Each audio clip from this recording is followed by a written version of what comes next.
Hello and welcome to my channel. In today's video, we're going to develop a very simple process manager in Rust. And this process manager will be responsible for executing nodejs web applications. Now, in order to execute these processes, we need to run them in threads. So I want to take the first half of this video just to explain how threads work in general, how we can spawn them, and how we can pass data between different threads. Now, this video is mainly aimed at developers who are new to Rust. So if you feel like you know this stuff, then you can just go ahead and skip to the part where we start developing the process manager. Okay, so for the rest of us, let's just get straight into it. Now, in order to spawn a thread, we need to use the spawn function, and this function can be found in the thread module. Now, the spawn function takes a closure and it executes the code inside that closure using an operating system's thread. So here we're spawning a thread using a closure with the intent to print hello to the terminal. Now, the chances are that when we run this program, nothing's going to happen. And the reason for this is that the thread may not have enough time to spawn before the program exits. So to fix this, we need to join the newly created thread with the main thread, and we can do this using a join handle that's returned from the spawn function. Now the join handle has a method called join, and if we call it, it will block the current thread until this thread completes. So now if we run the program, the thread should print hello. Okay, so now we know how to spawn a thread, but this example really doesn't demonstrate much. So let's move on and see how we can share data between threads. So there are times when you might want to return some data from a thread. So for example, imagine for a moment that this thread fetched some data from some external source and we needed that data back in the main thread. Now there's a few ways that we can do this, and it all depends on the goal that we're trying to achieve. But in this case, all we have to do is just return the data. And then we can go ahead and access the data when we call the join method, because we know when we call the join method, that's when the thread has actually completed. Okay, so now we know how to return data from a thread, but what about passing some data to a thread? Well, again, there's a few ways to do this, so let's start with the simplest approach first.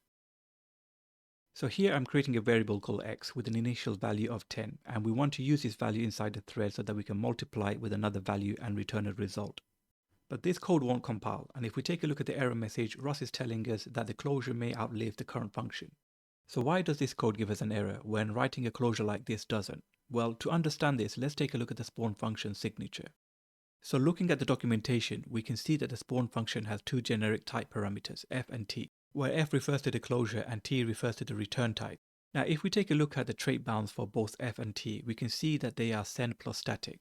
Now, we'll take a look at the send auto trait later in the video, but for now, let's focus our attention on the static bound. So this static bound is what's actually causing the error in the code. And it means that the closure can't capture non-static references. So in other words, the closure needs to own everything, or at least borrow static constants that live throughout the whole entire program. So going back to the code, we can see that x is not a global static constant, so therefore it can't be borrowed by the closure. So in this case, what we have to do is we have to move the x variable into the closure using the move keyword. Now the term that I used here is that x has to be moved into the closure. So this would imply that once x has been moved, it can no longer be used in the main function. So let's test this and copy the thread code and see what happens. So it looks like x is still available in the main function because we are able to pass it to the second thread. Now before I go ahead and explain what's happening here, let's do another quick test and create a string that we can move into both of the threads. Now this time we get the expected outcome, which is that s has already been moved into the first closure, so it can't be moved into the second closure. So what's with the two differences? Well, it all comes down to the fact that primitives like the i32 are copy types, which means that it doesn't actually get moved into the closure. What happens is that the value actually gets copied. And because the value gets copied and not moved, x is still available in the main function, and this is why we can use it in the second thread. Now strings on the other hand don't implement the copy trait, so when we use the move keyword, they get moved into the closure and the original variable is no longer usable. Now, if the original string is no longer available in the main function, then this raises the question, how can we get a string into multiple threads? Now, one way to solve this problem is to clone the string for each of the threads. Now, this isn't a practical solution because doing a clone means doing a deep copy, which means duplicating the data. And also, if we wanted to mutate the string from different threads, then we need one string and not clones. So what we need to do is find a way to do a clone without doing a deep copy. Now thankfully Rust provides us with a way to do this. We can either use the RC or the arc smart pointers. And these pointers are reference counted pointers, so they allow multiple parts of the code to have access to the same data without doing a deep copy. Now to understand this better, let's go through some examples and we'll start with the RC smart pointer first. So the RC smart pointer, which stands for reference counted, can be found in the RC module, and we'll start by calling the new function on it and providing it with a value, and in this case we're going to provide it with the s variable. So now this RC has taken full ownership of the s variable, which means we can no longer use s in the main function. But that's okay because the RC has a clone method which we can use to clone the S variable. Now this clone isn't a deep copy clone, it's a clone of the RC handle. And this handle contains a reference counter. So when we call the clone method, the reference counter gets incremented. And whenever a clone goes out of scope, the reference counter gets decremented. So what that means is that when all the clones go out of scope, the value that's contained in the RC will finally be dropped. Okay, so now that we have some clones, let's go ahead and see what happens when we try to move these clones into these closures. So here we're trying to move the RC clone 1 into this first closure, but we haven't gotten very far because Rust is complaining that RC string can't be shared between threads safely. So why do we get this error? Well, if you recall earlier when we looked at the documentation for the spawn function, you'll remember that the ftype parameter had a bound which was send plus static. Now send is an auto trait which automatically gets applied to any type that can be sent between threads safely, such as strings and vectors. And this is why earlier in the video we were able to move the S variable into the first closure without any problems. But when it comes to the RC doesn't implement the send auto trait, which means it can't actually be sent between threads. And when we talk about sending here, we're talking about another thread taking full ownership of it. So let's just have a quick recap. We're using the RC to clone some data, and then we're trying to move those clones into these closures, but we're getting stopped because the RC doesn't implement the send auto trait.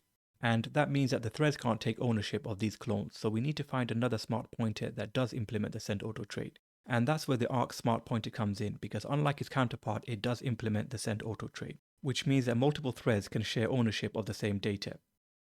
Now both the RC and the arc have a clone method, so we don't have to make much change here. All we have to do is replace RC with an arc, and you can find the arc in the sync module. So with this small change, using the arc smart pointer, we should now be able to move these clones into the threads and the code should compile fine. Okay, so far we've learned how to do some basic stuff with threads. We've learned how to spawn them, how to return data from them, and how to pass data to them. In a follow-up video, we'll take a look at channels as well as mutexes. For now though, let's move on and have some fun and start developing a simple process manager that we can use to host Node.js web applications. Okay, so before we get started, let me give you a brief overview on what we'll be developing. So we're going to write a program that's going to take some input from the user, and this input is essentially going to be a command. And commands can have 0 or more arguments. So for example, we'll write a start command that takes a Node.js script as an argument and spawns a new process. So let's start with an infinite loop so that we can get the user's input repeatedly. And then we need a buffer to store that input. So here I'm creating a buffer from a string. And then we need to pass this buffer to the readline function so that the readline function can append the input to the buffer.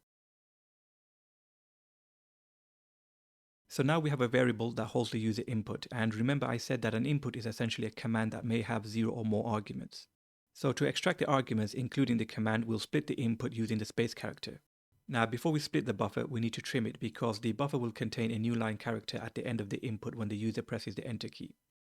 Okay, so now we have a vector of string slices and we can index into position 0 to get the command name. But before we do that, let's just write a basic if statement to ensure that the vector contains more than 0 elements. And now we can go ahead and index into position 0, and then we can use a match expression to evaluate what the argument is. So now let's go ahead and set up a few match arms, and each arm is going to essentially be code that will execute for each of the commands that we want to run. So let's start with the start command first. And for each command, we'll just print something to the terminal so that we can do some quick testing. Now for this last match arm, we'll match on everything else that's not a command. So if the user types in something that's not recognized, we'll just print unknown command. Okay, so now let's take a look at the other commands that we need to implement. So we have a status command that's going to show a list of running processes, and we have a remove command that's going to remove a process, and we have a quit command that's going to quit the program. And this command has a very simple implementation. All we have to do is call the exit function, and then that will terminate the program. And lastly, we'll change the match all expression to print unknown command. Okay, so now let's test what we have so far and make sure that these match arms are working correctly, and then we can go ahead and implement the start command. Okay, so it looks like these commands are working as expected. So now we can go ahead and start writing the code for the start command. Okay, so the start command will take 2 arguments, a file name that we want to execute and a name that we want to give to the process so that when we run the status command, we can show that name alongside the process. So to make sure that we have the right number of arguments, we'll test the args vector to make sure that it has exactly 3 elements, and remember that the command itself is one of those elements. Okay, so now that we have the correct number of arguments, let's go ahead and spawn a Node.js process using the file name. And the way that we're going to do this is we're going to use a command type from the process module. Okay, so let's bring in the relevant structs that we need. For now, we just need the command and the child structs. We'll need other structs later, but we'll bring them in as and when we need to. Okay, so now with the command struct type, we can now spawn a process. And when we do, we'll get a process handle, which we can then add to a collection. But before we do, we should add some additional context for each of the processes, such as the file name and the display name, and even maybe a start time. So to do this, we'll create a struct that will encapsulate both the process handle and any metadata the process needs to maintain. So this struct, which we'll call process, will contain three fields: a file name, display name, and a handle to a child process. Now the child field will set as optional because when we create an instance of the process struct, we'll be providing it with the file name and the display name. The command process itself will be initialized in a new function, so at the time when we create the process instance, we won't have a child handle. Hopefully this will make more sense when we write the new function. For now, let's go ahead and derive debug on this struct so that we can print it. Okay, so now let's go ahead and write the new function. So this function will take two arguments, the file name to execute and a display name. And the function will also return self so that we can call another method on it. Now, as I said, when we initialize a new process struct, we won't have a child process handle. So when we return self here, we'll have to set the child to none. Now this field will be set from another method where we actually spawn the child process. And the reason why we're saving it into the struct is so that we can use it later when we want to kill the process. Okay, so now let's go ahead and write the spawn function. And this function will take a mutatable cell so that when we spawn a process, we can take the process handle and store it into the struct. Now, using the command struct type, we can spawn a new nodejs process, and the only argument that we need to provide it with is the file name to execute. So here you'll notice that we're not using a thread to spawn the process, and that's because processes have their own memory space and execution context, so using a thread isn't necessary.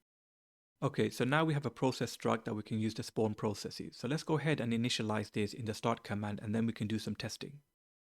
Now, each process that we start, we need to add it to a collection so that we can maintain a list of processes. So let's go ahead and set up a vector to store those processes. And now all we have to do is initialize the process type with two arguments, the file name and the display name. And then we can call the process's spawn function to spawn the process. And then when we spawn the process, we can add it to the list of processes. Now, one thing to note here is that we're not capturing any additional arguments that we could pass to the process. So for example, if we wanted to pass a port number to the web application that we're trying to spawn, then this wouldn't be possible. Now we'll see how to fix this later on in the video, but for now though, let's go ahead and continue and start doing some testing. But before we run the program, let's take a quick look at the Node.js script that we're going to run. So here we have a very simple Node.js HTTP server script, and when we run the script for the first time, it's going to print server started to the console, and then for each client, it's going to print client request. So when we run this script using our process manager, we should see these messages appear in the terminal. So let's go ahead and run the program and confirm that all of this is working as expected. Okay, so now let's run the start command with the script name and the display name, and this should start the Node.js process. Okay, so now we know that the Node server has been started successfully, and any messages that the Node server prints will be redirected to this terminal. Now, instead of printing these messages to the terminal, let's go ahead and save them to a log file. Okay, so at the moment, the child process's standard output is inherited from the parent, and this is why the messages appear directly in the terminal. So what we need to do here is reconfigure the child process's standard output so that it is piped, and that will essentially create a buffer that we can read from. So with this change, the output is no longer going to get directed to the parent, and so we can access the child process's standard output and read the data like it was a normal stream. Now, the stdout field is an option and it contains a child stdout struct, but we can't just access it directly because that would move the option out of the child struct. So instead, what we need to do is call the take method on it, and this will give us the option and leave the field with none. Okay, so now we have the child process's stdout and we can start reading from it. But before we do that, we need to store the child struct itself into the process struct because we'll need the process ID later. And now we can go ahead and start reading from the child's stdout. And since it's an option, we'll have to unwrap it first. Now, since output can be generated from the child process at any time, we'll need to continuously monitor it. And to do that, we'll use a thread. And when we do get some output, we'll append it to a log file. So here we're cloning the process's display name so that we can use it as the log file's name. And so that means that every process is going to have its own log file.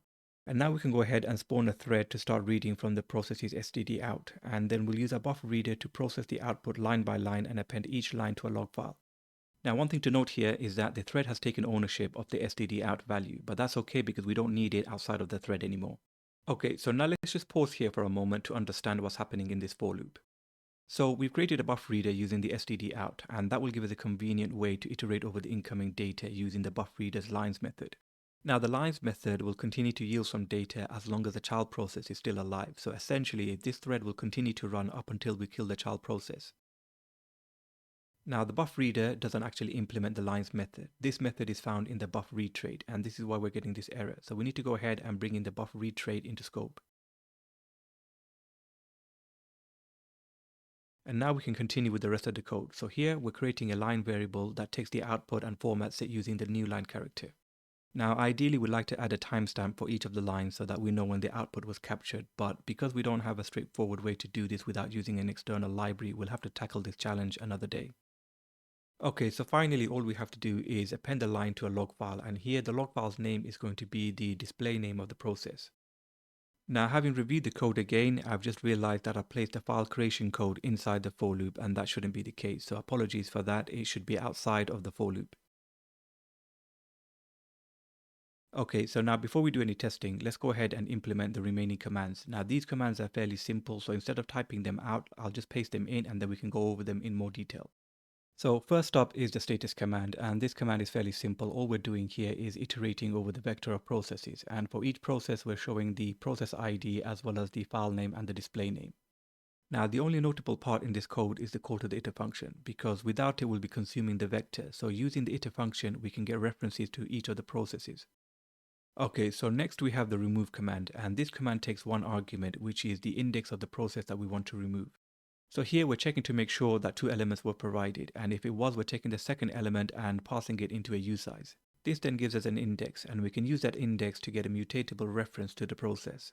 And then on the process we can access the child and kill it, and once we've done that we can then remove the process from the process list. Okay, so now we've implemented all the commands, but since we spent some time logging the child's output, let's go ahead and write a log command to retrieve those outputs. So once again, we're doing the same thing as before. We're checking to make sure that two arguments were provided, and we're using the second argument as the index. And then using the index, we can then get the process just like before. And then from the process, all we need to do is access the display name so that we can read the log file. Okay, so now let's do our final test and make sure that all of these commands work. So let's go ahead and add a nodejs process with a display name, and this should add it to the list of processes. And now if we run the status command, we should see that process with the process ID, and that seems to be working fine. Okay, so now before we delete the process, let's go ahead and run the logs command to see its output. Okay, so that seems to be working fine too. So now let's go ahead and remove the process. And finally, we'll run the status command again just to confirm that it's been deleted. Okay, so with that, we've now come to the end of this video. And in the next video, we'll continue to look at threads and write another program. If you'd like to look at the source code, you'll find a link in the description to an updated copy. And in the meantime, if you found this video useful, please consider giving it a like, and I'll see you all on the next video.